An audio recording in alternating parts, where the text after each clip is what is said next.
बाजारों में प्याज का दाम 110 से 120 टका प्रति किलो।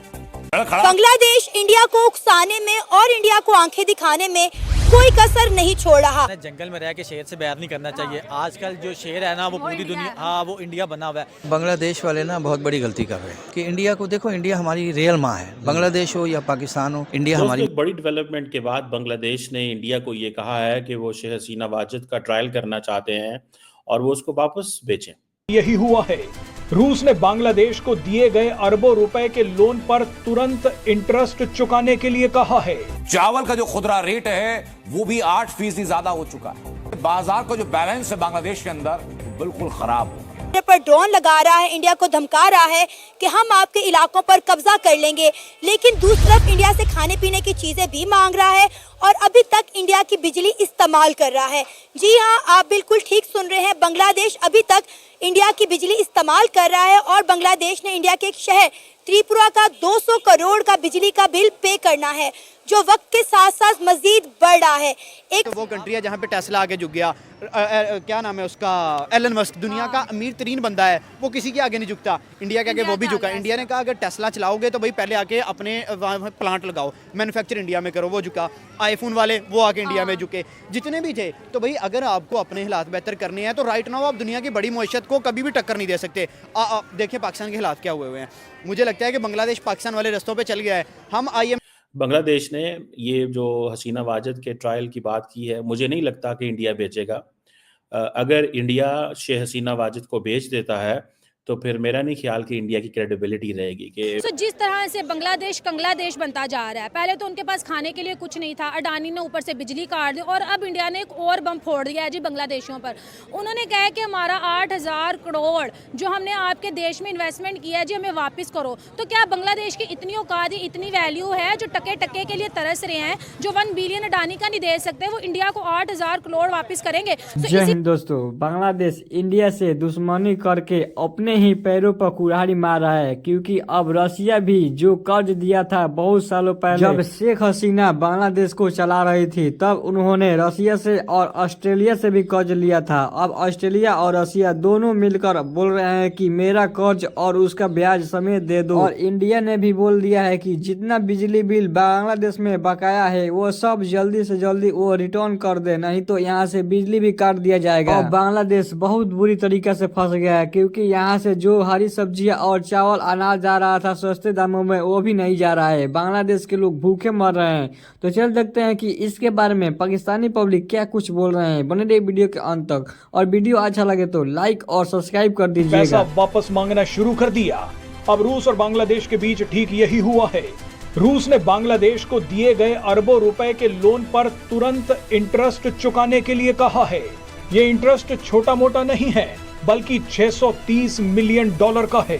जब तक शेख हसीना सरकार में थी तो रूस भी चुप था। देश का सवाल शुरू हो गया, ठीक है। तो अब तक जो है ना बांग्लादेश जो बहुत तरक्की कर चुका था कई शोबों में, ठीक है। उनका टेक्सटाइल इंडस्ट्री जो ना बहुत आगे निकल चुका था। उनका जो ना मेडिकल में वो इंडिया के सपोर्ट से जो ना वो बहुत ज़्यादा आगे निकल चुके थे।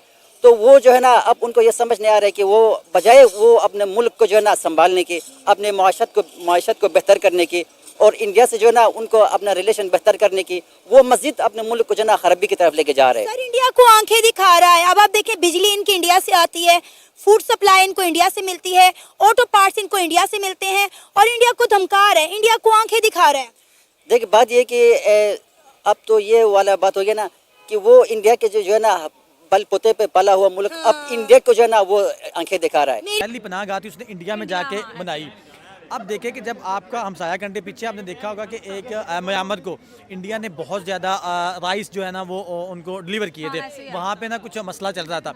इंडिया जहाँ पे भी आजकल कोई भी मसला बन रहा है या कोई भी कुछ भी हो रहा है, कोई आफत आ रही, कुछ भी, इंडिया सबसे पहले हाँ सबसे पहले हेल्प करने को। बांग्लादेश को देख ले, बांग्लादेश को उन्होंने कितना अपने बजट में से दिया है। फिर जितना भी बांग्लादेश में इंफ्रास्ट्रक्चर है वो इंडिया की वजह से वहाँ पे है। ब्रिज उन्होंने बनाए, ठीक है, फैक्ट्रीज वहाँ पे लगाई, अडानी ने कितना वहाँ पे इन्वेस्ट किया। अब जब अडानी ने बिजली काटी है तो बांग्लादेश में बिजली भी नहीं है, बांग्लादेश में चावल की किल्लत भी आ गई है, लेकिन उसके बावजूद भी वो इंडिया से सुलह सफाई नहीं कर रहे। बात सुने, वो कहते हैं ना जंगल में रह के शेर से बैर नहीं करना चाहिए। आजकल जो शेर है ना वो पूरी दुनिया, हाँ वो इंडिया बना हुआ है। तो आप इंडिया के साथ बैर लेंगे तो उसमें आपका अपना ही नुकसान है। देखिए इंडिया के साथ मिल के चलते रहते, इंडिया को जो भी मामला आते हैं उनके साथ मिल बैठ के चलाते रहते। ये देखिए जब बुरे हालात आपके हो जाते हैं ना तो आपको झुकना पड़ता है। आप अपनी चुतराहट दिखाते रहेंगे ना तो आपको एक टाइम आता है कि आपका जो अपना सका भाई भी होता है कहता है जा काम कर जाके अपना। तो ये तो फिर वर्ल्ड वाइड मामला आते। तो इनको मैं समझता हूँ कि इंडिया के साथ बिल्कुल हाथ मिला के रहना चाहिए था, उनके साथ चलना चाहिए था, क्योंकि उनका एक बुरा टाइम है। इंडिया बाकी ममालिक के साथ जो बहुत दूर है उनके साथ इतना अच्छा जो है अपना मामलात कर रहा है, आप इतने अच्छे रिलेशन बना रहा है। तो बांग्लादेश तो फिर उनके बहुत साथ है। और दूसरी सबसे बड़ी बात, लेकिन एक चीज़ ज़हन में रखें, इस सारे प्रोसेस से पहले बांग्लादेश की जो फौज है उसने हसीना को वहाँ से निकालने में मदद की थी। तो अगर बांग्लादेश की फौज हसीना वाजिद को ना निकलने देती तो सवाल ही पैदा नहीं होता कि वो वहाँ से निकलते। सो ये उनकी वजह से ही, फौज की वजह से निकले थे। अब क्योंकि यूनुस साहब ने रिसेंटली भी कहा, उन्होंने कहा जी हसीना जो है वो क्रिटिसाइज करती है हमारी गवर्नमेंट को। वो बेसिकली इंडियंस जो हैं वो, उन्होंने हसीना वाजिद को कहा कि आप थोड़ा सा बोलें, प्रेशर डालें। जब उन्होंने कहा वो जो प्रेशर डाला तो वो चीज़ उल्टी हो गई, और जो चीज़ उल्टी हुई उसमें उन्होंने कहा जी ठीक है अगर ये बोलेगी ज़्यादा तो फिर हम इसको वापस बुला लेंगे, तो हमारे और आपके ताल्लुकात तो ख़राब हो जाएंगे। पहले तो आपको पता है कि इंडियन जो लीडरशिप है वो वहाँ पे गई हुई थी, ठीक है जी। आप देखें बांग्लादेश का जो ये जो हाई कमीशन ने ये सारा वो किया, ये कोई मजाक चीज़ नहीं है। देखें ये कोई मजाक चीज़ नहीं है। This is not something a joke. इसको मैं जोक नहीं समझता, मैं इसको ये समझता हूँ कि ये एक एक्स्ट्राऑर्डिनरी डेवलपमेंट है।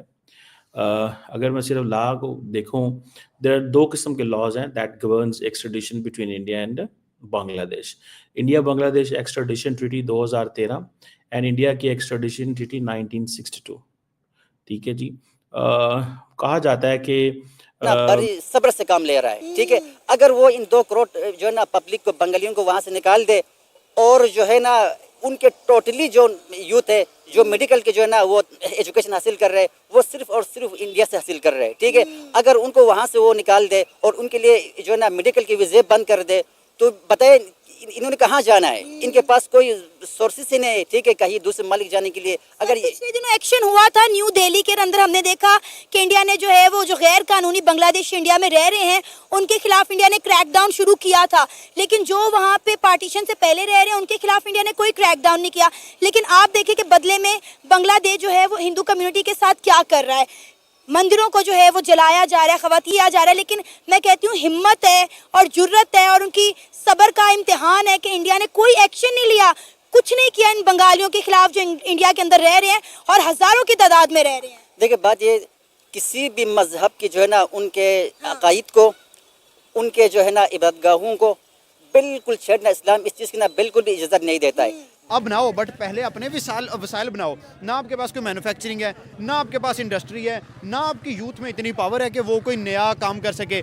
आपने जाके जी घर जला दिया, हसीना को वहाँ से मंदिर तोड़ दिया, और हसीना भी जाके इंडिया देखें, बांग्लादेश की प्राइम मिनिस्टर को जगह भी किसने दिया? इंडिया वालों ने। पूरी दुनिया ने, किसी ने उसको रखा नहीं है। तो मुझे नहीं लगता कि बांग्लादेश भाई कुछ भी कर सकेगा। बांग्लादेश पहले कदमों पे है। इन दी एंड बनेगा क्या? बांग्लादेश जाके इंडिया से माफ़ी मांगेगा। लेकिन अभी की जो हम करंट सूरत हाल देख रहे हैं, अब तो जी मोहम्मद यूनुस जो फर्जी सरकार है वो तो ये भी बोल रहा है कि जो शेख हसीना उसको वापस कर दिया जाए। देश में जितना भी जेनोसाइड हुआ है वो शेख हसीना की वजह से हुआ है। जब तक ये बांग्लादेश में नहीं आएगी तो बांग्लादेश